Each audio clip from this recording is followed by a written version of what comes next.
Hello, I'm Isabel. And I'm Miriam, and we are the Divining Divas.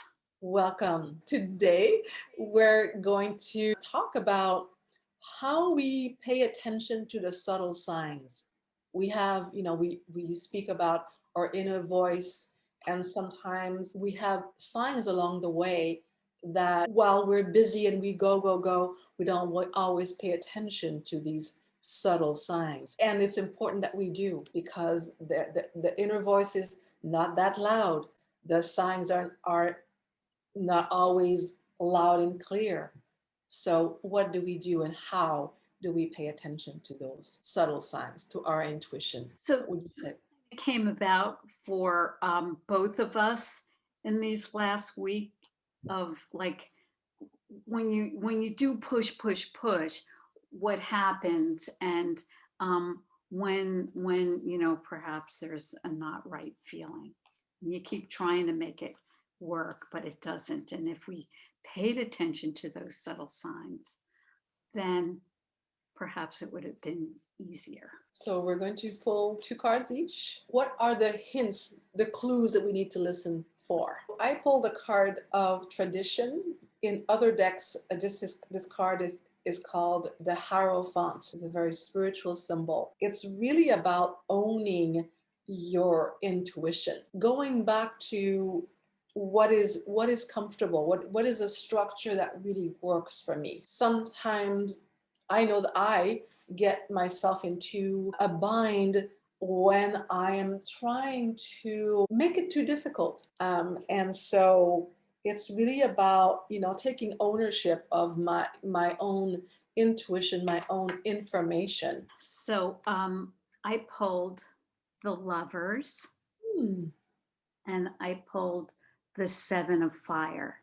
So because my deck relates to the body, you can always see the body on that bottom corner.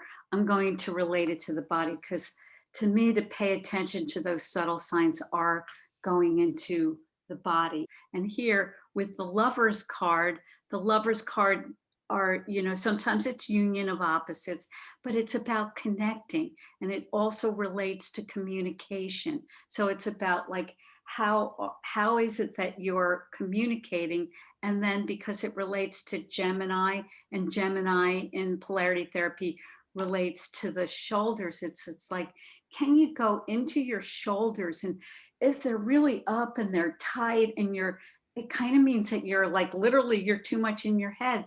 But if they're relaxed, or if you can do something, some kind of like exercise to get them to like let go and relax, it's easier to get connected with those subtle signs and your intuition.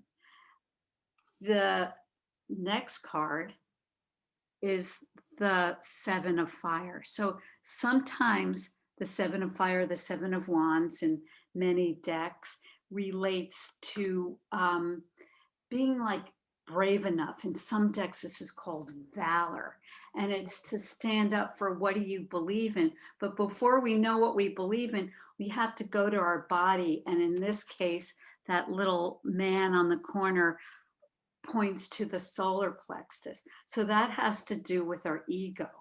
And it's also then it is how, if we go to that place and we really stand up and believe what we want to, like you can go in and, is this for ego reasons, or is this for something that you really believe? So again, I'm asking you to go into your body to pay attention to that subtle sign. And is that a not right feeling in your shoulders? Is that a not right feeling, or a really egotistical, you're not, reason? You go to your solar plexus and you listen to yourself.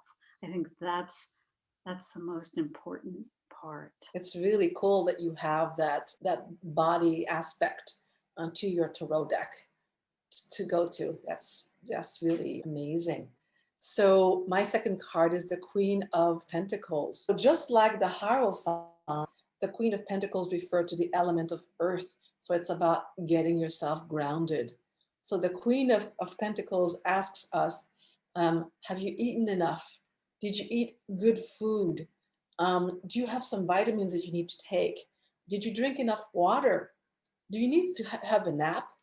And so this is what the Queen is saying. Again, she is um, the healer. She is the nutritionist. So she's asking, get into your body and slow down. Get yourself grounded.